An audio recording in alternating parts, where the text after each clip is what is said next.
This week on Intrigued Full Effect. It's overwhelming. It's just a struggle. It just consumes me all day long, every day. I'm Chandrea Thomas, and welcome to episode 53. I had a little bit of a hiatus, but I was making some major career changes, and I'll tell you guys all about that another day.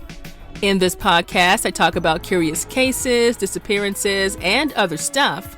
And today, I'm talking about the case of 69-year-old Betty Alexander, who vanished from her Sullivan, Missouri home on April 10th of 2019. Now, there are a lot of questions surrounding her disappearance and what may have happened on that day. I spoke to her daughter, Tonya Miller, and a detective from the Sullivan Police Department about the case. This is what happened. So, April the 10th of 2019, your mother disappeared. Tell me what happened that day. What do you remember about it, and how did you find out? Actually, that was the first weekend that we had any different plans. Dad had passed away back in December of 2018, so a few months before Mom disappeared. And so after he passed away, she would come to my house, and at first she started spending like a whole week at a time with us. And then it kind of went down to every weekend she'd come out and stay at our house. And that was the first weekend that we had any change in plans. My daughter had a track meet that was 2 hours out of town, and I knew with Mom having rods and screws in her back that she'd have trouble not only with the car ride, but sitting there for the track meet that was going to be all day long too. So I told her I could pick her up Friday night and then take her back home Saturday morning before we had to leave. And she said that she would just stay home and then go to church on Sunday. And I said, okay, well, I'll pick you up later on Sunday and we'll go do your grocery shopping and we can visit for a little while then. And so she was okay with that. And so whenever I was at the track meet, my brother, John, had called and asked if I had talked to Mom. And I said, no, I haven't seen her. And I explained to him I was at track meet and she was at home and I was supposed to pick her up Sunday. And he said he had tried calling her and he had no answer, which Mom always, she had a phone that was on the wall, even though it was across the room, no matter what, she'd always pick up on the first ring. So whenever I went to go pick her up Sunday, I called when I was on my way to let her know I was coming, and there was no answer. And when I got to her house, I knocked on the door, and she still didn't answer. So I tried the doorknob, and it was locked, and I got my key out, and I went inside. And the first thing I saw was the Meals on Wheels that she has delivered. There was a box of food for the weekend and milk on the table. I instantly just grabbed the milk and felt that it was warm. So I knew something wasn't right. I went around her apartment and was calling for her, looking for her, came back in. It's a very small apartment, just the bedroom and then the kitchen and dining room are together. So I went into the living room, saw her glasses that were on the arm of her recliner. And you know, when she stayed with us, she wouldn't even get up and put her feet on the floor without putting her glasses on immediately. So I knew something was wrong. I went outside and I ran into her neighbor, Jerry, and told him what was going on. And he started talking to the neighbors to go see, you know, if they had seen her. I called my brothers, asked them if they had seen her. I thought maybe they came and picked her up or something for dinner. And they hadn't seen her. And so that's whenever I called the police and had them come out. Okay, and so she lived in this apartment by herself. How long has she been living there, just out of curiosity? It had been probably about 4 years, her and Dad. And then just her by herself, it was since December of 2018. So just for a few months by herself. When you think back at your conversations and that you've talked with, you know, when you talked to her, did she ever say anyone worried her? Did she ever see anything that was weird? Or was there something that she was worried about at the time? I'm just kind of trying to get a context of where she was in her mind at that time living there? Yeah, there was nothing that she had mentioned to me as far as being concerned. She was just frustrated because Dad always worked with all the electronics, the TV, changing the clock, stuff like that. And would go over there during the week and help her with that kind of thing. But other than that, there was no concern that she had shown. Mm-hmm. And at that time, your mom was what, 72? How old was she at the time when she disappeared? She was 69 when she Oh, I'm sorry, disappeared. she was 69. Okay. And so just so people understand, what does she have any issues with her state of mind, her memory, or anything like that? Has she ever wandered off before? She was diagnosed with the very beginning stages of dementia. Mhm. And I think as soon as I mentioned that she did, when the police were questioning, asking if she had any medical issues, including any kind of dementia, and I did mention she has the beginning stages of dementia, I think right off the bat, it was just treated as a case of she wandered off, even though I kept telling them, I don't believe she just wandered off. It wasn't like that. I had talked to her doctor and they were trying to regulate her pain medicine along with the dementia medicine. And so, in order to increase her pain medicine, because she was in a lot of pain, they were having to lower that dementia medicine. And I had talked to her doctor after she had disappeared, and he basically had said, in a roundabout way, that if she hadn't taken her medicine, that the dosage was so low, you wouldn't even really be able to tell. And then talking to her neighbors, the only signs that we could see were that she would forget a name or she'd mix up a name. She could tell you my son's crazy sports schedule. She could give you directions wherever we were going. So she was always knew what was going on when she was with us. Her neighbors said they didn't even know she had any form of dementia because she never showed signs for them either. Wow. So tell me about searches. So at what point did you guys file the police report? I'm assuming it's that same day. And then when did you guys start searching for her? How did that go? The fire department started out with the search team, and they ran canines and the helicopter with infrared. And then later on, I got set up with Christian Aid Ministry, and they're an advanced search team. They came in from other states and they thoroughly searched the wooded area that's by her apartment complex. Okay, so let me ask you this. So with the search dogs and all of that, was there ever any indication of like where her trail started and ended? Were they able to kind of get any idea of direction that she went, or did anyone see her or anything like that on that day? Do you know when she was last seen by anyone? She was last seen around 3 o'clock in the afternoon by her neighbor, Jerry. Before that, she had a delivery from the pharmacy, and she had Meals on Wheels had come in. And then she also had her cleaning lady, who also brings in her food from the food pantry. She had come in to talk to her that day. I had called her and talked to her just to see, hey, how was she acting? Was anything strange? And she said no, she was in good spirits. And she was even telling her how she was sleeping better because her pain didn't seem to be bad that night. And she said there was nothing that seemed off about her that day at all. Wow. And that's the crazy part, because I'm almost wondering, like, she just vanished that day. So let's get into, I guess, the theories of what you think may have happened. I mean, have you guys ever been able to come up with any theories about it? I mean, would you think somebody broke in and robbed her? Do you think that someone lured her out of the house? But you said she would never. Do you think someone took her? What do you think, just kind of as you've gone through these years of searching and trying to figure out, what do you think may have happened? I really think that somebody came in and was involved with her disappearance. She had just had a delivery of fentanyl patches. Box 2 of 2 was there, but box 1 of 2 was missing. And she had the box from March, the previous month. It was empty on the top of her kitchen trash can. So she had multiple boxes. She had been on the medication for years, you said, because of she had a back issue, I believe. Yeah. She had rods and screws in her back. Okay. Do you have any thoughts that there would be anyone who would want to harm her? Any issues in life that, that could have occurred to where someone would try to get her in any way? Just so we could clarify that from what the family believes. Right.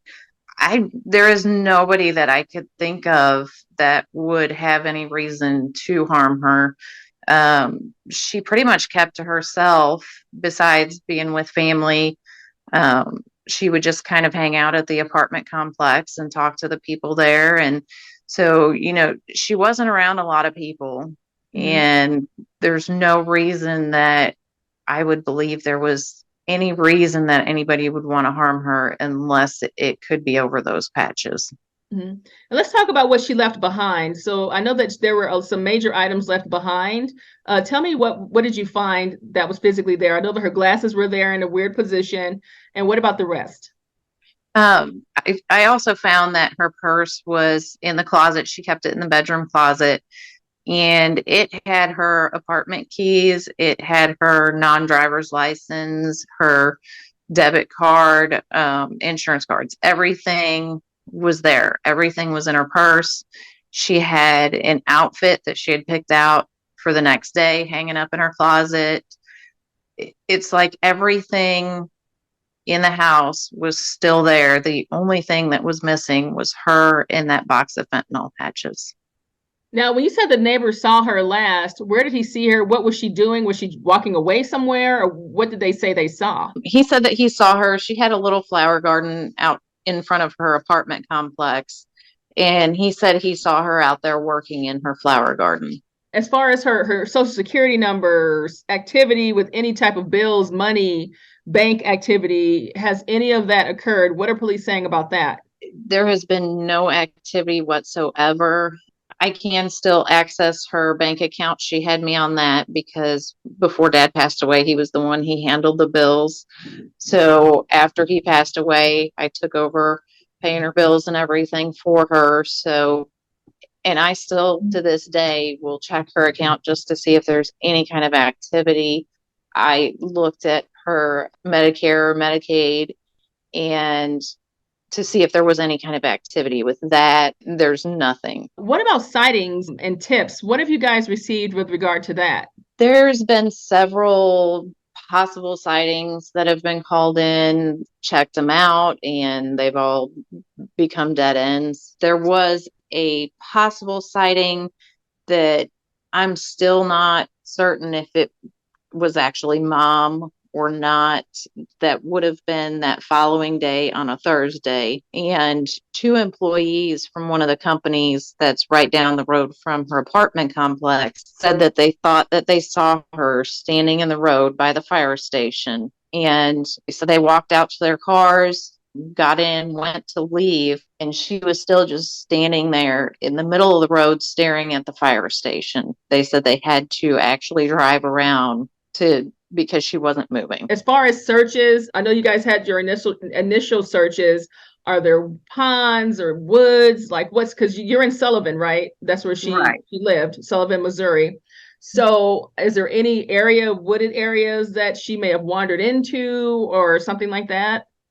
I think the large wooded area that's by her apartment complex we have searched that. I don't know how many times. We had that advanced search team come in as well, and they did a thorough search of the area.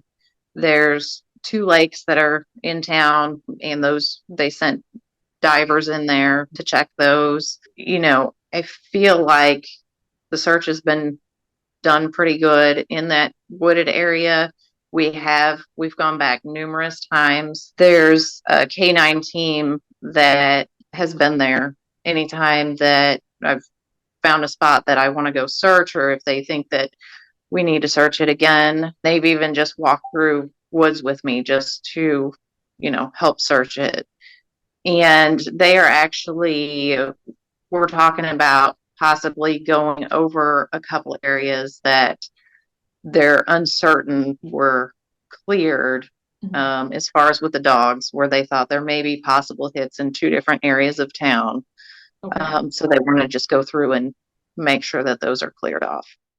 I reached out to Sullivan Police and I spoke to a detective Reed about the status of Betty's case. He says it is still very active and that other law enforcement agencies are now part of the investigation, but he couldn't release any other information or details about searches or leads in the case. So let me ask you about your mom, her personality. Tell me what life has been like for you, since she's disappeared in your family. I'm sure it's got to be absolutely devastating to have no answers to this, holidays and things like that. Tell me how you guys are functioning with everything right now. It's just day by day. It's overwhelming. It's just a struggle. It just consumes me all day long, every day. It's hard to try and focus on my family, my kids' sports, everything, the holidays, and just separate that time from just constantly thinking, looking for answers. The holidays are difficult because mom always used to be there. This past Easter, I was finally able to break out her china that she had given me. And I grew up, she would always make special dinners with her china. And so I was finally able to get that out after all these years. And we just try and include her. Like she always made the best deviled eggs that my kids just loved. And so we always try and include her still in the holidays. It is very difficult. Even just going to my son's sports, she would always be there watching them. And it's been a struggle. It's just taking it day by day and just constantly looking for answers. Mm. How has it been with the community helping you guys and supporting you, in your process? What would you say to folks who have been helping you guys throughout all of this? I've received a lot of support from the community. Also I set up a Facebook page towards the very beginning just to keep everybody updated if there were any searches or anything. And just having the people that are on Facebook that never met us and they just pray for mom every day, and knowing they're there, and if there's any searches or anything they can do to help, they're willing to do so. And so it's been nice to have the support of the community, the support of the people that are on the Facebook page as well. Mm-hmm. If you were able to, say something to your mom right now, what would that be? I would just say that I miss you so much. You to come home. The kids miss you. The whole family misses you. It's hard living life without her here. Wow. Is there anything that you guys need help with moving forward with searches or just anything, even passing flyers out or anything like that? I went through here recently and just put flyers up all around town again. Anybody that wants to help with flyers, I can get them flyers, even if they want to pass them out at surrounding towns. If there's any kind of foot searches or anything like that, and we need help, I'll put that on the Facebook page whenever we get that organized. Mm-hmm. Now, as far as police go, what are they telling you about the investigation or the case at this point? The detective that was on the case from the very beginning, he just recently retired last month. And so there's 2 new officers at the Sullivan Police Department that are on her case now. And they're wanting to help get it solved. And the detective first retired, it was hard because I kind of felt all alone. He was the one who was always there from the very beginning. Mm-hmm. And I just didn't want her case to go cold. But I did get to talk to the new detective, one of the new detectives that's on the case. And he seems like he's really going to try and do what he can to find her and bring her home. I did find out when I was passing out flyers, I heard a lot of good things about both detectives. And then I also have connections with the highway patrol, and they stay in contact with me. They're still working her case. I'm trying to get the FBI involved still. I've tried for a long time to get them involved, and the detective before had tried. And so now this detective that's on the case is also trying to see if we can get them to help. Is there any type of reward for information in the case? There is. We have a $20,000 reward currently out there. I really thought that that would be enough to be able to get some answers. And sadly, it hasn't. So my last question for you is there anything that you want people to take away from your story that you would say you would do differently, with when someone's loved one goes missing? Any advice or any thoughts for people from that standpoint? I would just say, like at the very beginning of the case, when I tried insisting, I know it's not the dementia, it wasn't like they were thinking. It was just the very beginning stages. I should have pushed that fact more to get them investigating more. I also had requested to have fingerprints run right there that first day, and they had said that there were too many people that have come through her apartment. I should have pushed more to be able to have that done right off the bat when we still had a chance, had her apartment, looked over more thoroughly. Is there anything else that you like to add about your case that you want people to know about? If there's anybody out there that has anything that they think might be able to help, it could be something little. If there's anything at all out there, please come forward, call it into the Sullivan Police Department. I really think it's just one little thing that we need, and we can at least find some clues to find out what happened to her. When it comes to my final thoughts about this case, you have two ends of a spectrum. The first is, did Betty's newly diagnosed dementia start to suddenly affect her judgment, causing her to walk away from her home in a confused state? Or the other end of the line, did someone come to Betty's home and take her fentanyl patches and wanted more? Did something dramatic happen between the time when she was last seen by her neighbor and the rest of that day? Tonya says there were reports of alleged sightings, but nothing ever really panned out, leaving them with more questions than answers. And Betty's bank account and social security number hasn't been touched since her disappearance. So now the big question is, where do they search and what will they find? Tonya said they are planning to do more searches in the near future, and I'm hoping they will get the answers they're looking for, and soon. Right now, there's a $20,000 reward for information leading to Betty's whereabouts in the case.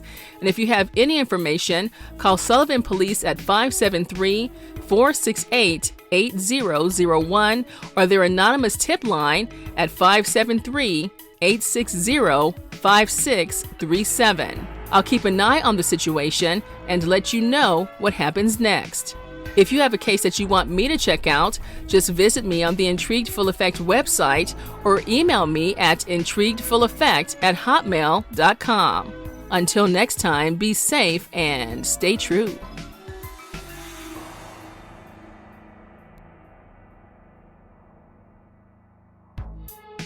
The views, information, or opinions expressed during the Intrigued Full Effect, Curious Cases, Disappearances, and Other Stuff podcast are solely those of the individuals involved and do not necessarily represent those of the host.